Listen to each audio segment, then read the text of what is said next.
So we gather today in a spirit of unity and friendship, but we gather in a very divided country, in a very divided world.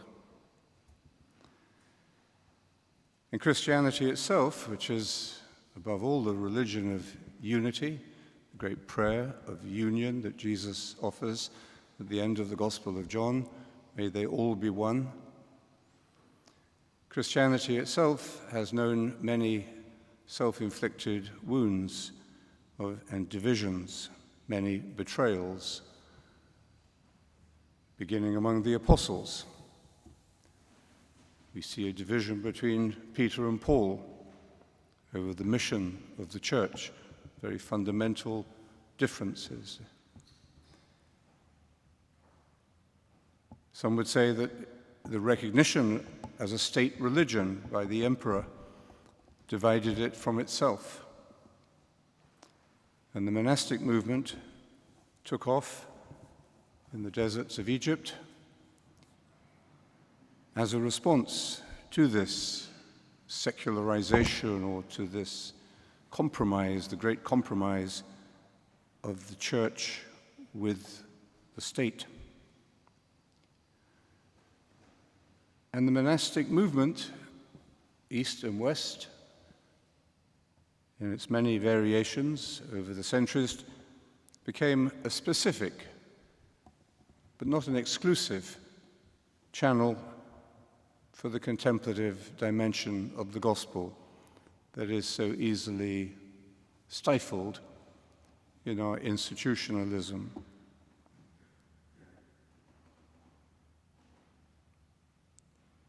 The monastic movement has been especially concerned, not ideologically, but existentially, in the restless hearts of those who go into the monastic life seeking peace.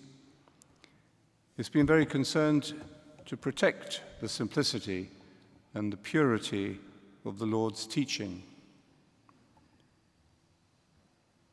One of the greatest and bitterest divisions along our long history has been between the Eastern and Western hemispheres of the body of Christ. Deeper divisions and wounds and longer lasting than the Reformation. So it's wonderful to be here with Father Justin, and I'm sure we reflect a very broad spectrum of Christian identities and other identities. Any place of worship must be open to that diversity. So we come here in the heart of secular London, in the heart of the entertainment district, to join hands in the silence of the prayer of the heart. As we did some months ago at St. Catherine's Monastery in Sinai, where we were a long way from the entertainment district, but we were surrounded by the Egyptian security forces. So the contemplative, the mystical dimension of life and of the gospel needs to be transmitted, needs to be nurtured, and it cannot expect to survive just by isolation, just by being in remote places or by excluding itself from the secular world. Father Justin said something I remember at one of our conversations in Sinai. He said the fact that St. Catherine's has been here for 1,700 years, the longest living Christian monastery, is no guarantee that it will survive. Our own new center at Bonvaux in France began as a Benedictine monastery in the beginning of the 12th century, and quite possibly there were monastic settlements there from the time of St. Martin, not Martin in the Fields, but the same Martin actually, Martin of Tours, in that part of France, from the 5th century. And the contemplative life was lived as part of the great medieval European monastic institution and spirit until the French Revolution, and then it disappeared. And now we're coming back, reviving it in a different way, in a different form. So the mystical life of the gospel is very dynamic and fluent, and it flows, and sometimes it goes underground, and sometimes it becomes absorbed in the swamp of secularism and politics and institutionalism, and then mysteriously reappears, as it is in our own time. The mystical life of the gospel has never been extinguished, either in the East or the West. If it had, the church would have perished. But historically, it has been better understood and respected in the Eastern Church. The Western Church typically became increasingly cerebral and activist at the expense of our contemplative dimension. But since, let's say, the Second Vatican Council in the late 50s and 60s, a major recovery of this dimension of faith and prayer, a necessary recovery, has been happening in the West. And it is in our very troubled West, with the collapse of liberal democracies and the rise of populism and nationalism and all of the worrying forces that we recognize from past history. In the midst of all of our Western and global challenges and concerns, this recovery of the contemplative tradition is one of our great hopes. That might sound rather abstract until you meet, as I did last year, a group of young contemplative teachers that we brought together and with an initiative that began with Father Thomas Keating, one of the great contemplative teachers of this period, who died very recently. He had summoned Father Richard Raw, myself, and Tilden Edwards to come and discuss with him what we felt was the future of the contemplative life in the church and society. And at the end of that conversation, we decided that we would invite 5 members, 5 young contemplative teachers from our different communities and networks to come together the following year, which was last year, and to let them loose, really, to support them, to allow them to be open to talk, to pray together, to meditate together, and to reflect on the future. And we took a back seat, and it was very inspiring and a real sign of hope for the future, arising, springing directly out of this living stream of the contemplative wisdom of our tradition. And of course, if we look at the way this contemporary renewal and recovery has been shaped and is being pursued, we look at figures like John Main, Bill Griffiths, Henri Le Sceau, Frère Roger, Charles de Foucauld, and many others. It's through individuals, very different individuals, and the communities that they may inspire, that this recovery and transmission takes place again, and it will that cycle will probably be perennial. So this living heart of Christianity reflects and puts into practice the essential teaching of Jesus on prayer, which we find in the Sermon on the Mount. Nothing could be clearer. When you pray, you don't have to dress up and stand on the street corners and be admired. You don't have to be part of the religious theater. But when you pray, go into your inner room. Don't go babbling on. Stop babbling on in too many words. Lay aside your worries and anxieties. Set your mind on God's kingdom. Be focused. Be still. And be in the present moment. Don't worry about tomorrow. And persevere. Keep going. So nothing could be clearer, more explicit. This is what Jesus tells us about prayer. Very clearly, Jesus is a teacher of contemplation.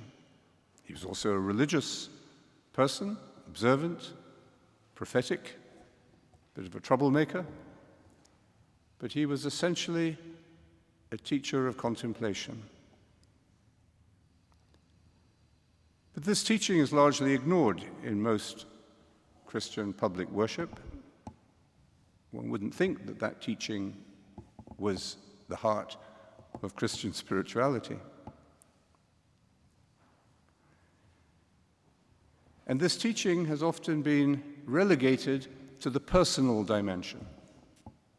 And of course, it is deeply personal, but as we've just experienced, it can be personal and communal at the same time. John Main believed that meditation creates community, or reveals community, or exposes it. And that's a profoundly important insight, not only for the church, but for our divided and lonely world today. So it's not only personal prayer in the individualistic sense, but it speaks, the teaching of Jesus, to the mystical dimension of the liturgy itself. The church is often just concerned with getting people to come back to church. Well, there's a great thing to love the church and to love its rituals and to be fed by its liturgies and its seasons. But by itself, quite clearly, that isn't going to be enough to connect with the spiritual needs of our time. Going to church isn't the whole answer. Cyprian Vagagini, great Benedictine scholar of the history of the liturgy, was a teacher of John Main in Rome when he was studying there. He was deeply influenced by him, and his great work is the mystical dimension of the liturgy. If we're going to be able to see our worship as connected to the teaching of Jesus, then we have to recover this mystical dimension in our own prayer. And I think we could see this also in the Pope's recent exhortation to holiness. Beautiful document, which he says, I'm not going to try to define holiness, but I want to arouse in people the desire for holiness. There's a lot of desire in the world. Too much desire, too much division. But here's another kind of desire that we should be nurturing, feeding, the desire for holiness. And he says in that great little, simple but profound letter, that holiness is reflected in everyday life, in the way we deal with the struggles, the difficulties, the frustrations of our daily life and responsibilities. And then he says, in order to do this, to make this happen, it is essential to take time every day for silence, for stillness, for interiority.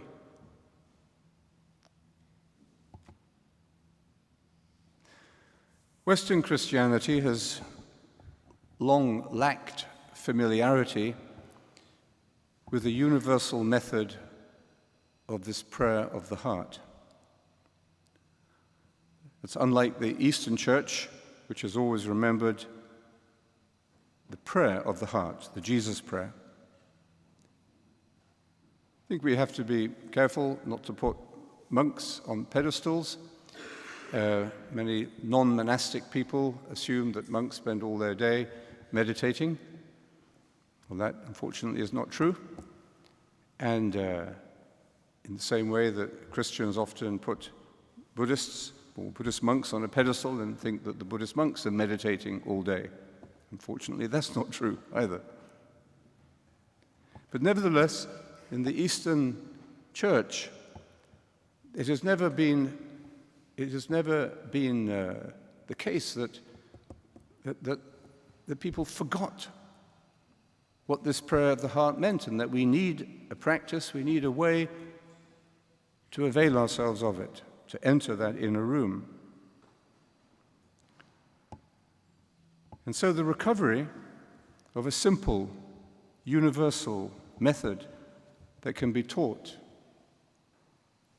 to children, to MBA students, to executives, to doctors, to the homeless, to people in recovery, to those recovering from mental illness, and even clergy. This was John Mayne's major priority. That's what our community, the legacy he has left us, is about. But what he recognized and recovered, to him jumped out at him as he read the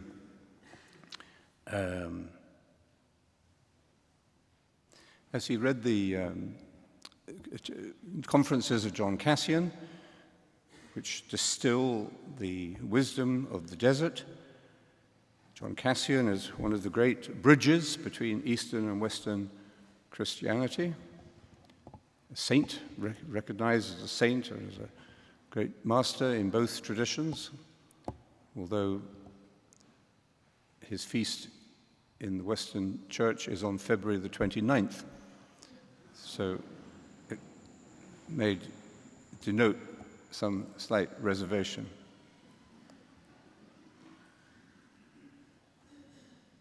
The effect of the contemplative experience that meditation opens up for us is far-reaching. It leads to nothing less than that transformation of mind that St. Paul speaks about in chapter 12 of the letter to the Romans. Let your minds be remade, and your whole nature thus transformed. As Origen in the 2nd century said, we do not pray to get benefits from God, but to become like God. Prayer is not primarily about fulfilling our desires, but about our being transformed through the ascent or the process or the progress into union with God. That's our transformation. That's our human raison d'etre, our meaning. Origen goes on to say, but prayer also calms the mind. It reduces sin, and it promotes good deeds. These are the fruits of meditation. These are the fruits that our contemporaries, very few of whom come to church, are looking for in our secularized and religiously uprooted world. Calmness of mind, reduction of sin, of addiction, of egocentricity, of the broken relationships of our lives, and to be good people, to be on the side of the angels in the divisions of our world. The contemplative experience, released in this way, is the bridge to the fourth generation of young people, now four generations, who have not received the transmission of the good news, or of any good news.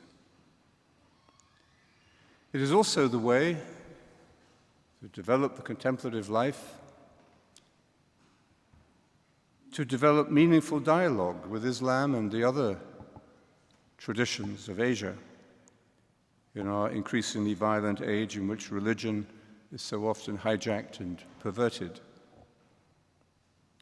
There is no cure for fundamentalism except contemplation.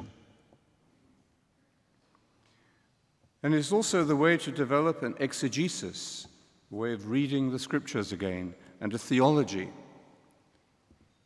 as well as a liturgy and a priesthood, which are more appropriate to our own time.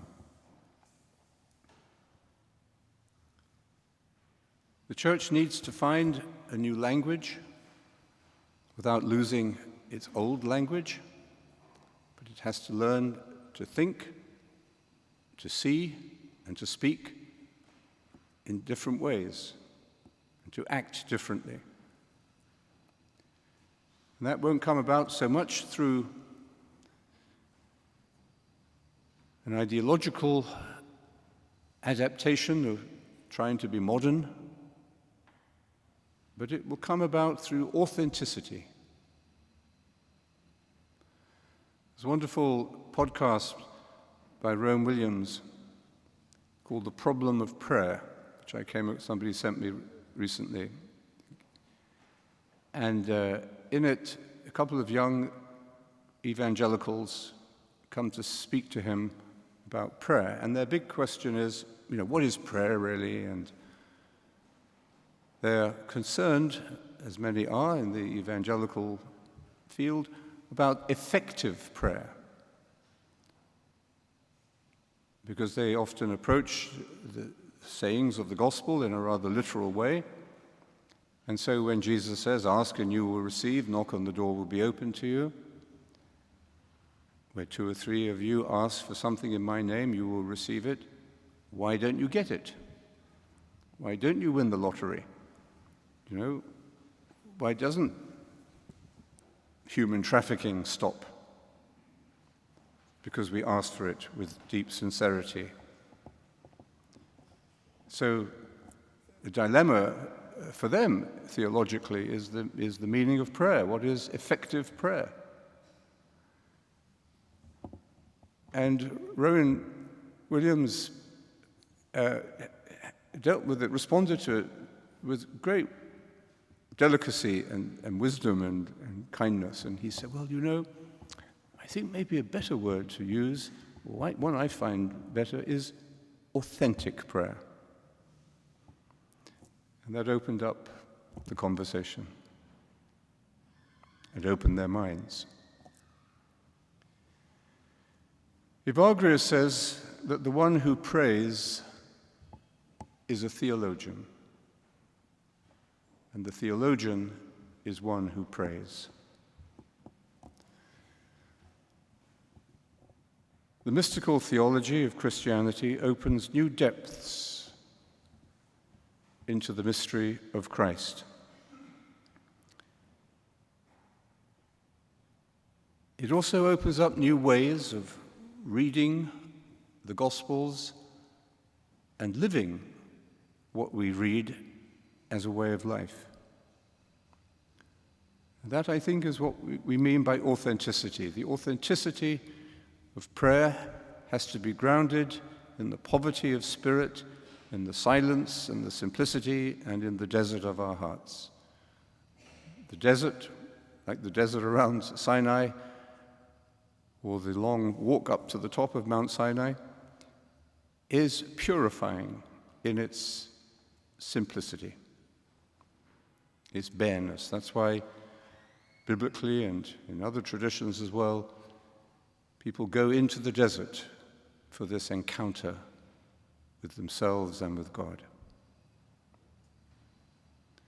So it's in the desert not in the negative sense, but in the desert of our hearts, as Auden said, that the healing fountain starts. We have to dig to find that living fountain, to allow that living stream of the prayer of Christ present in us, in all of us, to be fully realized, released, and manifested in a way that it will bring about this comprehensive transformation of mind and heart. And St. Paul goes on in that passage to say, and then, once that transformation and renewal of your nature is taking place, then you will be able to discern the will of God and to know what is good, acceptable, and perfect or right. So the insight, the wisdom, the good judgment, the ways in which we have to adapt to the changing external circumstances and challenges of life. We just read in the news today about genetic engineering for babies, genetically produced babies. How are we going to respond to this? How are we going to respond to the divisions of Brexit? How are we going to respond to the devastation of American politics or Russian, or the rising tide of mental illness among our young people? So these are not just political matters, they are spiritual matters. The problem with drugs is out of control. But we need to ask why it's there, why so many people take such self-destructive measures, because they cannot cope with life as they find it. So we need that wisdom of the moment that comes through the process of contemplation to be able to respond to the challenges, problems, frustrations, and tragedies of our time, to recover what it means to be human. The mystics have, in the Western Church especially, been pioneers and trailblazers of how we express and communicate in contemporary ways the mystery of Christ within. The heart of Christian faith, simple heart. The mystery, St. Paul says, is Christ within you. And these pioneers of our tradition have often suffered historically for this, become objects of suspicion, marginalized by institutions.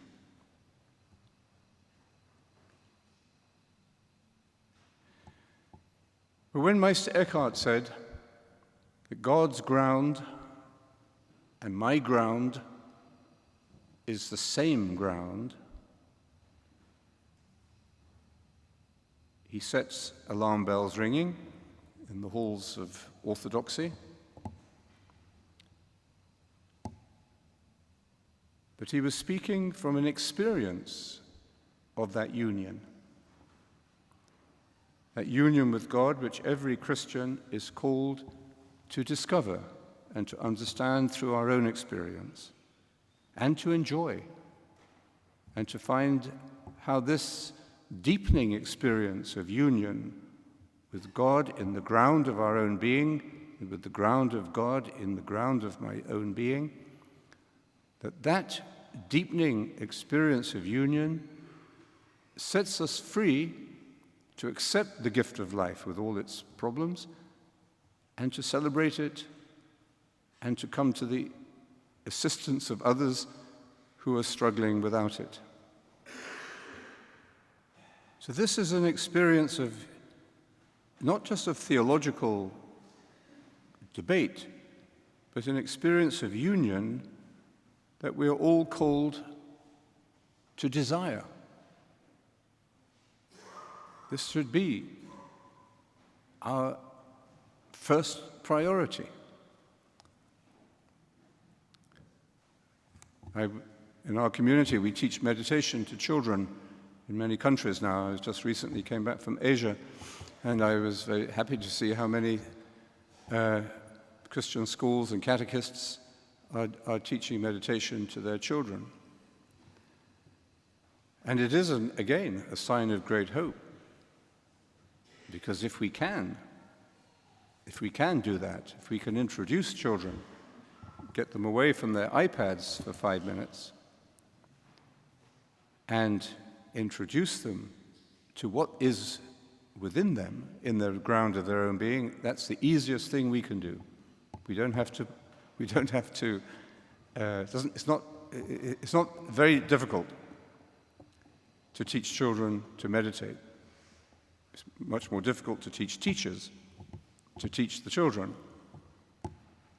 But as soon as we meditate with the children, we see what Jesus meant when he said at the heart of Christian mystical theology, "I thank you, Father, for revealing these mysteries, not to the wise and the learned, but to the simple, to mere children. And unless you become like little children, you will not enter the kingdom of heaven."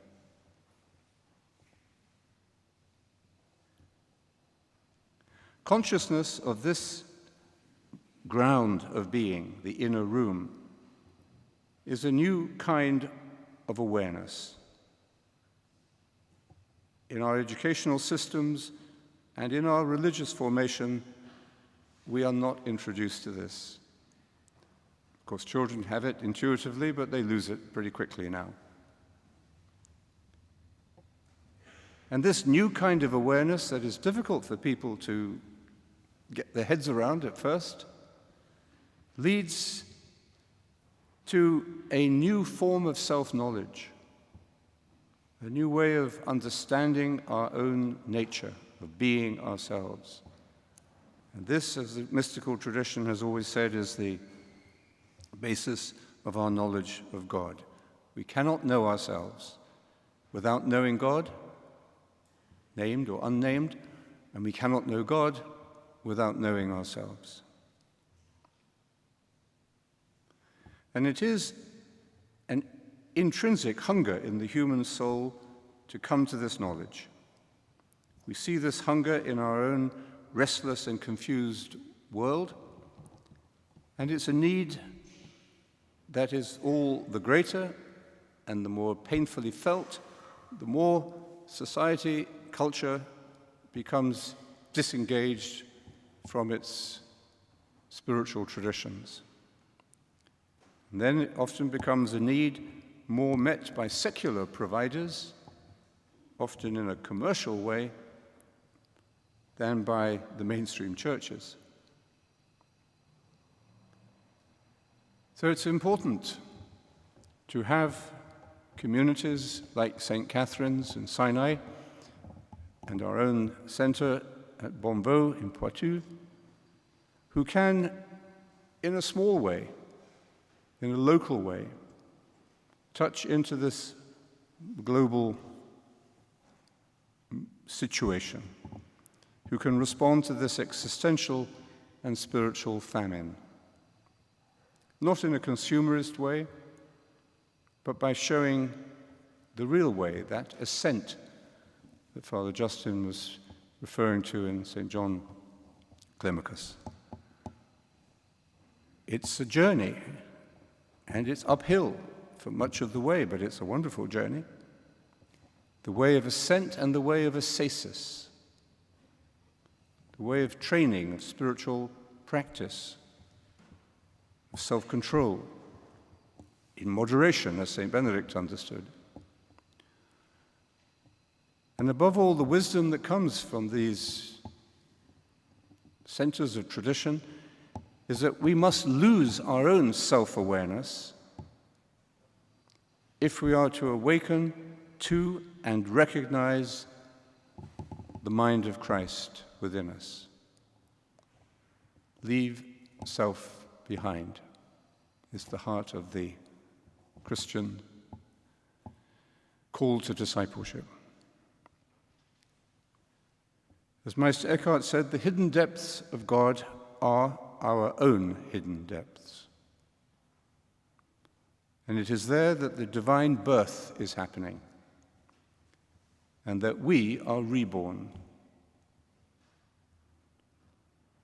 And as we enter into Advent, as we prepare for the celebration of the birth of Jesus, perhaps there's no better season for us to recommit ourselves to this contemplative practice than Advent.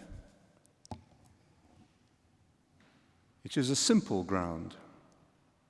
Meditation is simple, as John Main often repeated.